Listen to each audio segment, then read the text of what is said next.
Welcome to the Bright Ideas Podcast, where we share bold insights and real stories for people leaders building cultures and companies that scale. I'm your host, Desiree B, Sharpe, keynote speaker and CEO of Color Vision Lab. We're the people and culture consulting firm helping creative businesses design smarter systems and build high-performing teams.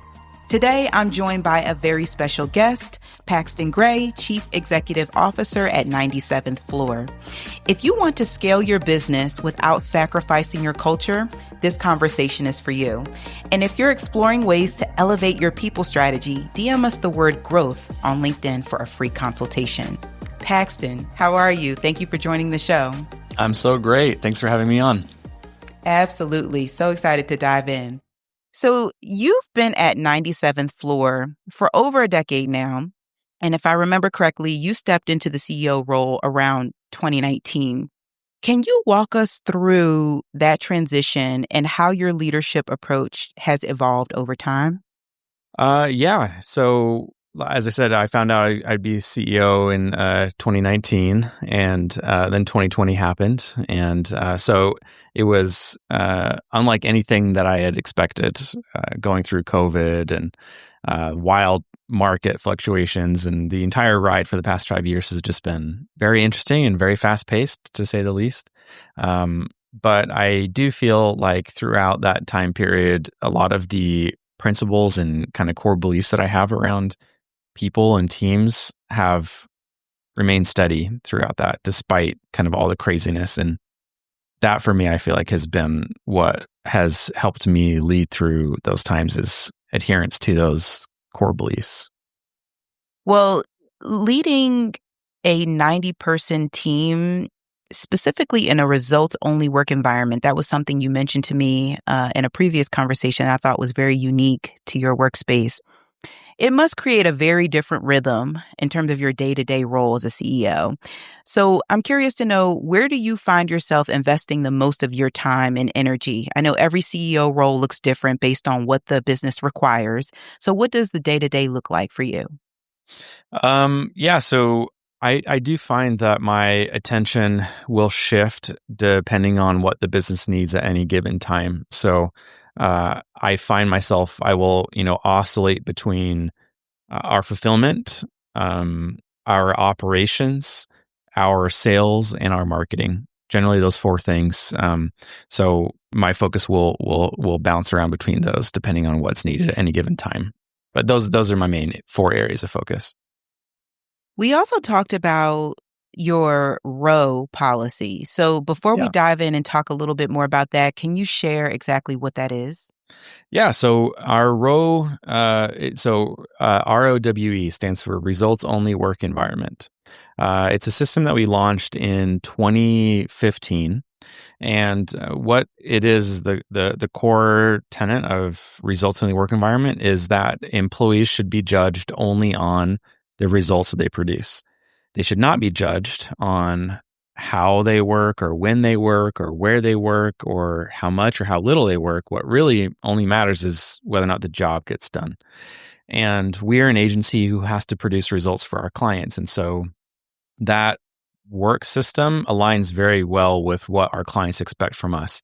At the end of the day, they have the same kind of belief towards us, which is, I'm paying you guys for these results. And so that's the only thing that matters at the end of the day. So we've kind of aligned our teams around that. And it's been, it was a pretty big shift back in the day when we launched that. But I will say that when COVID hit, it made it very simple for us to handle, because we had already had all the systems built out to deal with like a remote work environment. But I do want to stress, results only work environment. It is about the results, and so it's not an unlimited PTO policy. It's not a remote work policy. What it is, it's a dedication commitment to focusing only on results and letting everything else kind of take care of itself.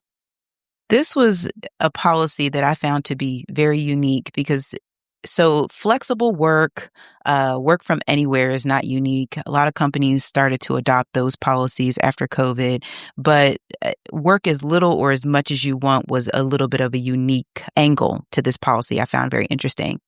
I'm curious, how did you shift KPIs? So think of performance management for employees.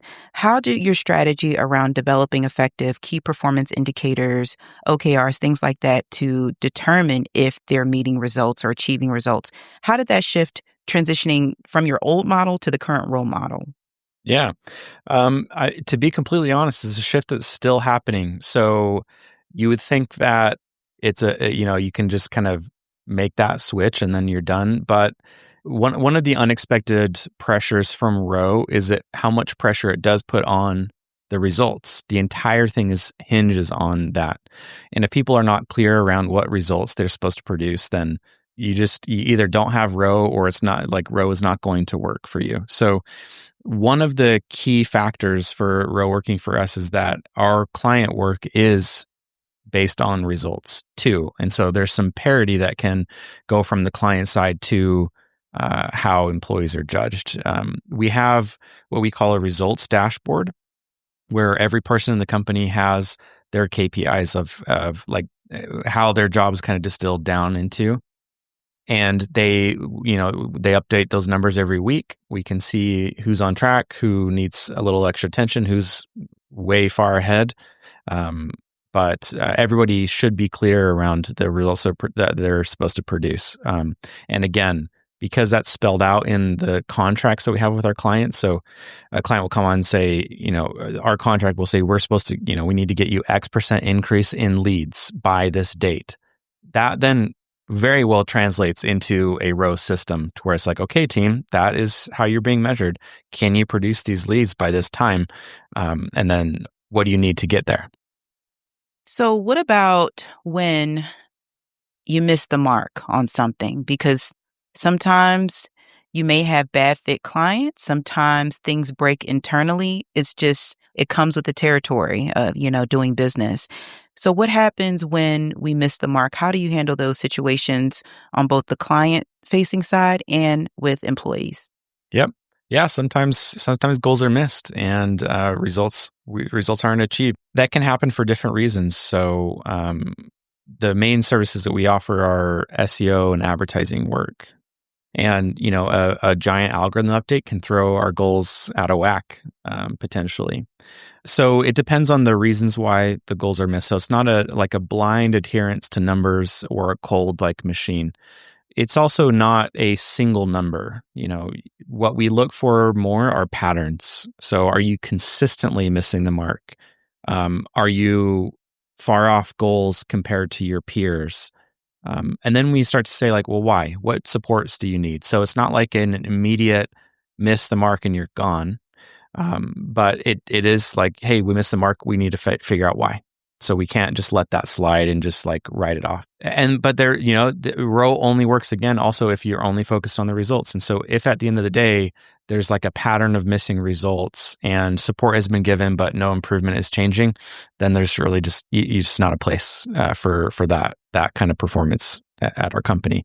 And that's kind of it's not the fun side of it, but it just is what it is. And for the system to work, you have to make those tough calls sometimes. Absolutely. That makes sense. And it leads me to another thought around attrition, retention. So have you noticed any trends around those talent metrics since implementing the ROWE policy? Have you noticed people staying longer or more right fit talent for the company? Or could you share a little bit more about that? Yeah, it's been interesting to watch. I remember when we first launched ROWE, I anticipated everybody just being over the moon about it. Like for me, it was like, great. I love this. All these PTOs and time off requests are gone. I'm performing, so I'm just going to be judged based off of that. That's great. There were, I think, 2 people that left when we implemented ROWE. And at the end of the day, like it forced me to reflect on it. I wasn't the CEO at the time, but I was still thinking like, why would they leave in this new system? It seems so great. And I realized there's a certain comfort that comes from clocking in and clocking out. It's like, hey, listen, I may not have done the thing, but I was there. Or I may not have gotten us to the results, but man, I tried hard. And you can see that on my time card. I tried real hard. And I get that. But at the end of the day, when you're running a company, you have to decide what are your priorities. And for us, the priority is not about how many hours you're putting in. It's ultimately about the result. And so I can understand people not feeling comfortable with that, but that's who we are as an agency. For the first 4 years or so, it was a major selling point as people came on. And then when COVID happens and everyone went remote, people started to think of ROWE as like, oh, so this is just like a remote work policy. It's like, no, it's not. It's not about remote work. It's not unlimited PTO. This is different. And I'm finding that as people start shifting back into in-office work, it's starting to be more and more of a selling point to our people. And yeah, we've got really great retention. There's a shocking amount of people that have been here for 10 years or close to it for just a 90-person company. So yeah, I think, again, meritocracy is kind of the goal. Can you reward those people who are doing good work and producing those results and make more space for them? I think that's such a powerful way to attract values-aligned talent. People who are ready to come in, roll up their sleeves, be held accountable to their own work. Like, hey, look, you can come here, run your own desk, do the work how you feel like it needs to get done, as long as the outcome is what we agreed upon. And there are a lot of folks, especially people who have worked at larger companies, who are comfortable with, every day being the same. And, they're able to kind of like hide behind some of the other more proactive employees. And it almost trims the fat. I hate to use that term, but it trims the fat a bit and really creates this lean kind of high performing workforce unit that clearly is serving you well. I think that was really insightful. Yeah. And I'll also say, there's some complexities with ROWE. It's not a cakewalk. It's very complicated, especially when as a company grows, there naturally, this need for support roles start to develop. And the support roles tend to be very difficult to measure with KPIs. External facing roles are generally easier. It's like, how many did we close these deals? Did we get these leads? Did we produce these results for this client? Is the client happy? All that, we can measure that. But if you're a sales engineer, how do you measure, did you do the research? Was it good? Was it insightful? How do you measure insight? I can measure the outcome, but now the outcome is being owned by somebody else and their close rate. So if this person's close rate dips, is it because the researcher wasn't as good or because their sales tactic wasn't as good? I don't know. It starts to get very complicated. And so I'd say, in my opinion, ROWE is a slam dunk for organizations that are primarily staffed by external facing roles. And it starts to get more complicated. It's not a bad system for more complicated organizations, but there's a lot more to think about and some sort of like almost philosophical problems that you have to wrestle with as the organization starts to get more complex. What is something that you are particularly proud of and how your team is showing up right now, especially within the bounds of the freedom and flexibility that's baked into your work culture? Oh man, I'm so proud of the team and how much they innovate. They are so awesome. They will identify problems and be like, hey, you know what we need because of this? We need this guide. I'm going to make this guide. And so they make the guide. Or, AI search is one of those things that everybody's wondering about right now. How do I appear higher in AIOs or ChatGPT or just other LLMs? And that's a huge question that our industry is wrestling with. And our teams hopped on that. And we had this one team saying, hey, I tried this thing out. It worked super well. Let's see if we can replicate this. I had my head of SEO. He said, oh, I'm going to figure out how to optimize. I want to learn how this LLM actually reads data. And so I'm going to do a couple experiments and see. And then he wrote that up into a piece and shared it with the team. And we basically, through the contributions of dozens of people, now have a somewhat predictable process around measurement and producing results in AI search. And this wasn't I went and told them, we must do this. This is your job. You do this. Like, they kind of self-directed into this really cool solution. And so I think that's just a combination of, they know that I have to help these clients grow, and I can see this AI thing as an opportunity to help them grow. So let's figure it out. So it's that autonomy from the system, but then it's also just like the kind of people we have. We just got some really cool, really great people that they're not going to just sit there and let barriers get in their way to success. They're going to figure it out. And so, over the years, hiring and keeping the right people that tackle those barriers is also been key for us. Do you do anything that may be a little bit unorthodox or just out of the box in your recruiting or hiring process, specifically with, respect to the role policy? I'm just curious to know if it's like kind of the traditional interview process or if you do anything funky to attract the right folks. I don't know if we do anything funky necessarily, but we have built really good relations. So we're surrounded by 3 universities, right in between 3 of them, and we've worked really hard to build good relationships with those universities over the past decade. And so there's that. We have built out a just phenomenal internship program. Like, it's the best in marketing, hands down. I would challenge anybody to find a better internship program. And what makes it so great is it's focused so much on the learning for those individuals. So I want them to walk in our doors and just have a phenomenal experience. I want them to get hands-on work, that we've got lessons built out, like there's curriculum. And then it ends in a big project that they do, that they have to present to the entire company. So it's like, it makes them super nervous, and it's really good, like, get that nervousness out, because you're going to have to be talking to clients. So let's get this out right away with a big giant presentation. And so then we select from that internship program kind of the best to stick on at Nice Floor. And so it's rare when we hire somebody straight out like into a role that hasn't gone through kind of our internship program. And so I would say that maybe is a little different than how most agencies operate. Amazing. That's a great example of creating an internship program that's actually a pipeline, a strong pipeline from entry level into, more experienced roles. I think that's a huge challenge that many smaller companies face around how to properly resource plan, how to career map, and to your point, establish the right relationships, external recruiting partnerships to fuel that pipeline. So that's really amazing to hear. So we talked a little bit about some of the greatness that your team is doing. And so with that comes growth. And with growth comes, bottlenecks. Sometimes things become inefficient. There's friction, right? Naturally. So where might you be feeling a little bit of those growing pains? Yeah.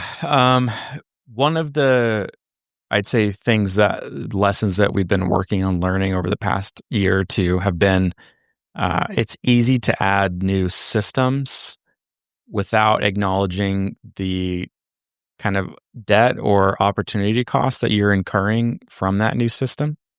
So, a real simple example of this would be, we discover some new method of doing some audience research that's really cool. And it's so cool that we'll say, okay, we got to do this for everyone. Like, across the board, we're going to do this for all our clients coming on. And we neglect to realize, how many hours extra is that? And are we charging for that? What are we not going to be able to do because we're doing this now? And so it's very easy to take good ideas and add them on, and they start to pile up. And too many good ideas piled up equals just a pile of bad ideas, ultimately. So keeping things lean and slim and focused on what is most effective is difficult as you grow. So one of our values, so our values are trustworthy, intentional, and creative. And I find that intentional one is one of the most difficult values to remember and to execute. As you get bigger, the implications of small changes get bigger. And so thinking through those and the cost, I'd say is one of those like bottlenecks to growth that we've encountered. So what results would you say that you're focused on delivering, even next quarter, maybe even as far as next year? What are some of your priorities right now? Yeah. My priority is, I would say, unity and collaboration within the company. Before COVID, we would have 80% of people in office, even though they didn't need to be.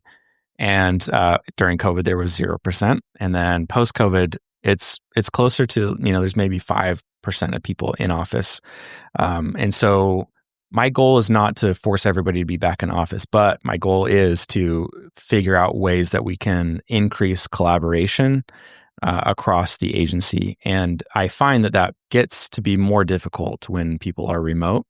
So my ultimate belief is like employees are adults and should be treated like adults. And so I don't want to be prescriptive around the solution. Instead, I want to make it clear that that's the goal, to increase collaboration and unity across the agency, and then have them kind of come up with their own ideas and solutions for achieving that.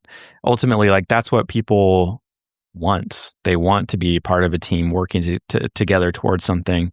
And sometimes in a remote environment, there are certain barriers that exist that don't in person that make that difficult. And so that's one of my bigger focuses, is figuring out how to overcome those barriers to collaboration across the entire agency.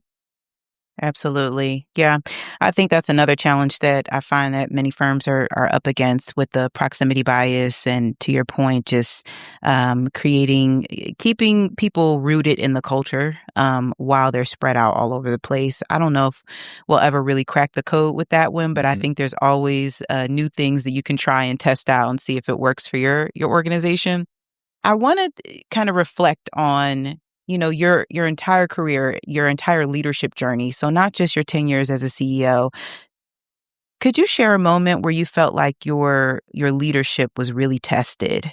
We all have these moments in our careers that sometimes are defining moments. And I love to speak to other leaders about what those moments look like for them. So if you could share a moment where you felt like your leadership was tested and how it kind of reshaped your approach to work.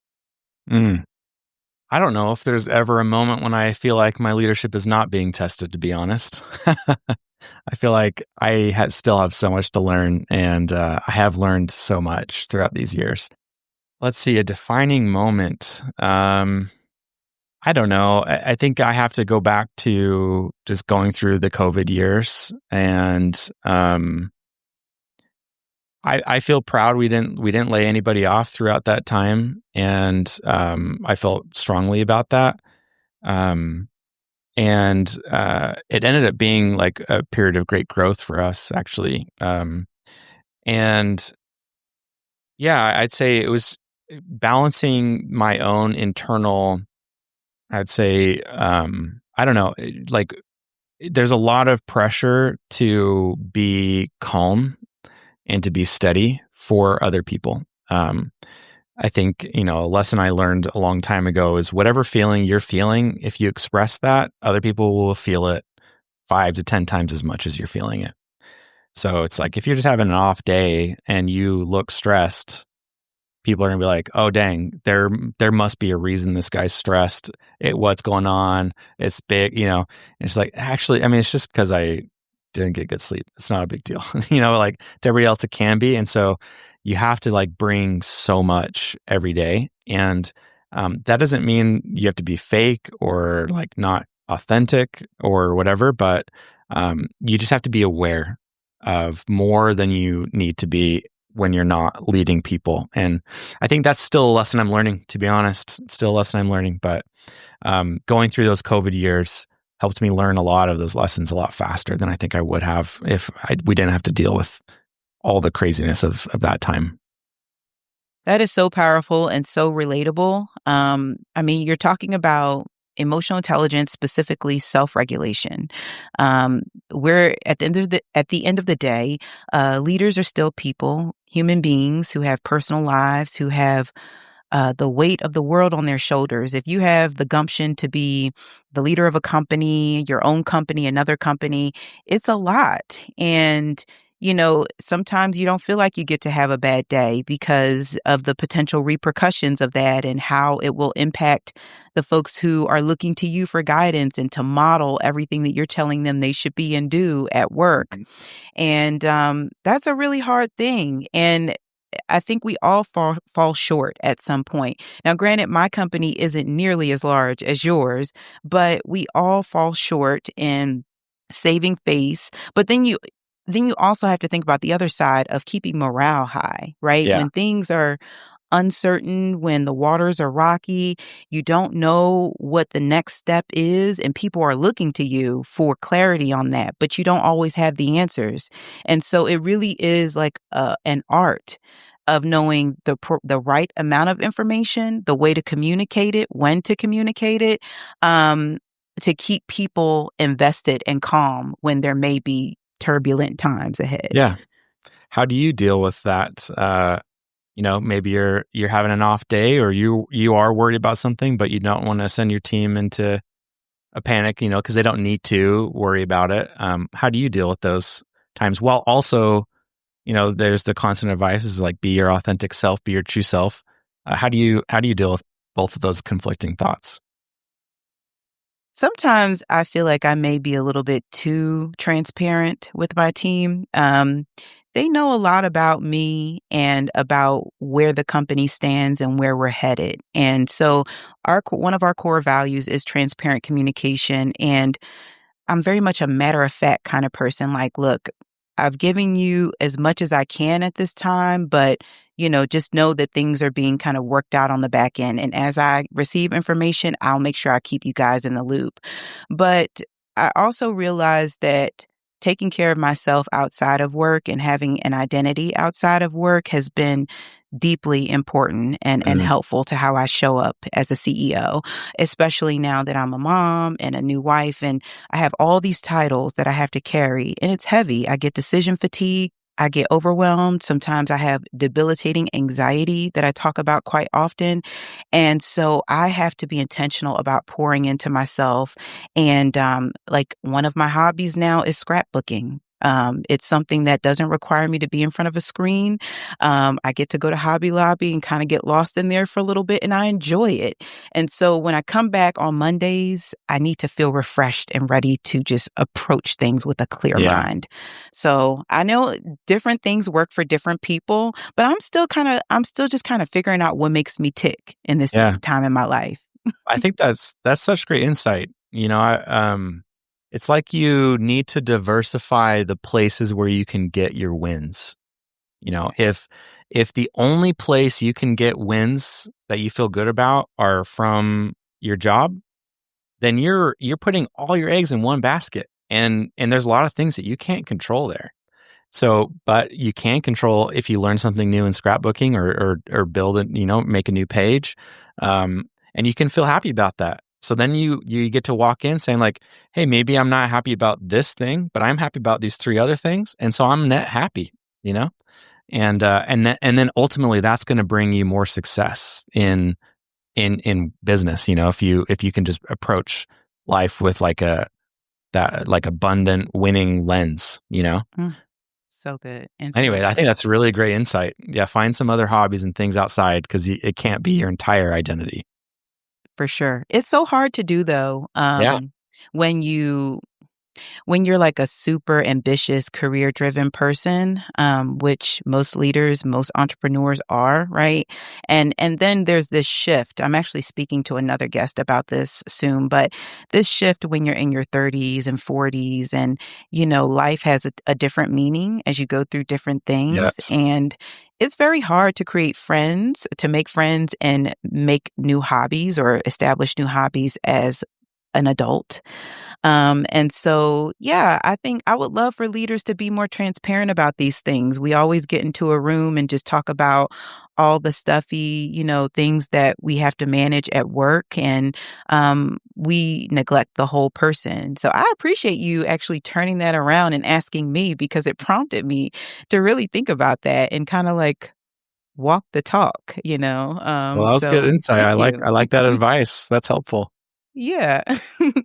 Well, this has been such a great conversation. I love your approach to leadership, and I appreciate how transparent you've been about the highs and lows of establishing such an innovative, flexible work policy such as ROWE. So I love to wrap up all of my conversations by asking my guests what their one bright idea is that they would leave with the audience. We've already talked about so many good bright ideas, but if you could sum it up to just one, a bright idea could be a mindset shift, a strategy, a tool, a podcast, a book, whatever, something that's making a difference for you or your business. What would that be? I would love to see more businesses think truly about their employees as adults. And I think in the US, we have started to develop this weird, almost like parent-child relationship with companies. And I don't think it's good for the team, for the individuals. And I think some people view the company as almost like a parent or this authority.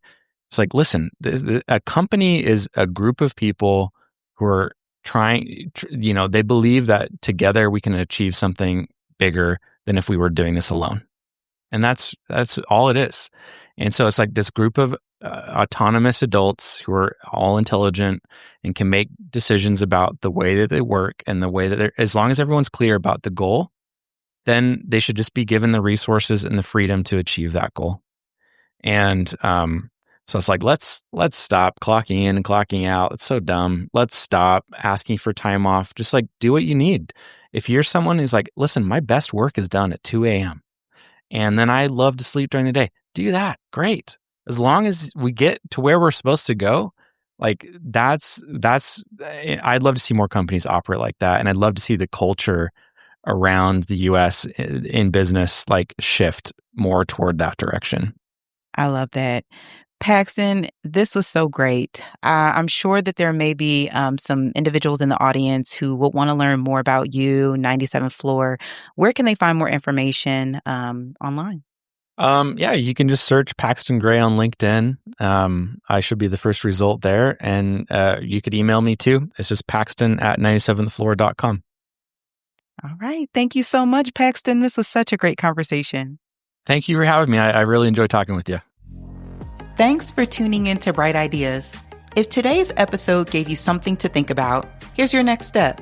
DM me the word growth on LinkedIn to start a conversation about how we can help you scale smarter. And if you're a founder, CEO, or senior talent leader with a story to share, I'd love to hear from you. Reach out about joining me on a future episode. And if you don't want to miss future conversations, be sure to follow the show, leave a quick rating, and download your favorite episodes to take them on the go. Your support helps more leaders discover bright ideas. Until next time, be bold, be resilient, be sharp. I'm Desiree B. Sharpe.